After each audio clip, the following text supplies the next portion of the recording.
Breaking news చూస్తున్నాం. ధర్మవరంలో వైసీపీకి బిగ్ షాక్. గిర్రాజు నగేష్ పార్టీకి రాజీనామా. వైసీపీ సెంట్రల్ సిజిసి మెంబర్, రాష్ట్ర చేనేత విభాగానికి స్టేట్ స్పోర్ట్స్ పర్సనల్ పదవులకు గిర్రాజు నగేష్ రాజీనామా.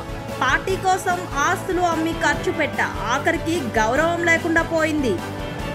జగన్ కోసం ఆస్తులు పోగొట్టుకున్నా, అయినా నాపై సీతకన్ను చూపారు. చేనేతలు పల్లకిలు మోయడానికి పనికి వస్తారా? ధర్మవరం వైసీపీ నేతల తీరు వల్లే పార్టీకి రాజీనామా చేస్తున్న గిర్రాజు నగేష్.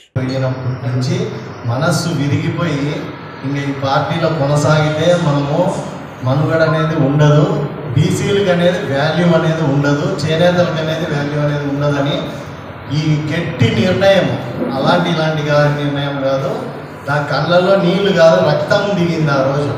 ఎందుకంటే నేను అంత కష్టపడినాం పార్టీ కోసము. 2009లో జగన్మోహన్ రెడ్డి గారిని ధర్మవరానికి పిలుచుకొచ్చింది ఫస్ట్ మీటింగ్ డిసెంబర్ 25 చేనేత దీక్ష కోసం అని కాదు, చేనేతలందరూ చనిపోయిన కుటుంబాలు అక్కడ ఉన్నప్పుడు ఆయన పోయి అడుగుతానే వెంటనే ధర్మవరంకి వచ్చినప్పుడు ఇదే ఇప్పుడుండే వెంకటరామరెడ్డి గారు ధర్మవరంలో కరెంటు లేకోకుండా ఆ రోజు కట్ చేయడం జరిగింది. అయినా కానీ ఆయన రాడు పెట్టాడు అని చెప్తే అయినా కానీ జగన్మోహన్ రెడ్డి వచ్చి ఇక్కడ కార్యక్రమం జరిగింది.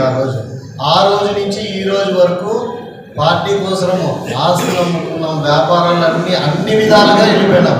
కనీసం మేమేం పదవులు కోరుకోలే, కోరుకోలే. మా ఊరు బాగుండాలా, మా చేనేత కుటుంబాలు బాగుండాలా, బీసీలందరూ బాగుంటారనే ఉద్దేశంతో మేము పార్టీలో ఎందుకంటే మోస్ట్లీ 99.9% బీసీలు ఎవ్వరు కానీ పార్టీల కోసం ముందుకు రారు.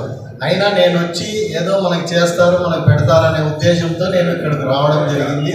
పార్టీలో నాకు దాదాపు బెంగళూరులో ఉన్నప్పటి నుంచి జగన్మోహన్ రెడ్డి గారు బాగా పరిచయం కాబట్టి అలాంటి ఉద్దేశంతోనే ఆయన మంచి చేస్తాడు వాళ్ళ నాన్న దగ్గర నుంచి.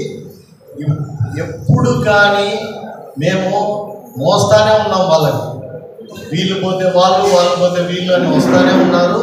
మాకైతే అగ్రస్థానం సిజిసి మెంబర్ అని చెప్పి దాంట్లో 21 మందిలో నన్ను ఒక సభ్యుడిగా తీసుకున్నాం జగన్మోహన్ రెడ్డి గారు.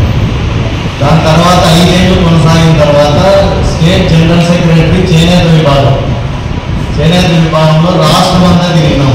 లీవర్స్ ఎక్కడెక్కడ ఉన్నారో అందరినీ మొబిలైజ్ చేసి ఆయన పాదయాత్రప్పుడు ప్రతి ఒక్క చోట మేము మీటింగులు పెట్టి ఆయన మొబిలైజ్ చేయడము, అన్ని విధాలుగా అప్రమత్తం చేయడం. 24,000 అనేది అదేదో సామాజిక వర్గం మీద ఉండడానికి ఇష్టపడకోకుండా నేను పార్టీకి, సభ్యత్వానికి, పదవులకి అన్నిటికీ రాజీనామా చేస్తున్నాను.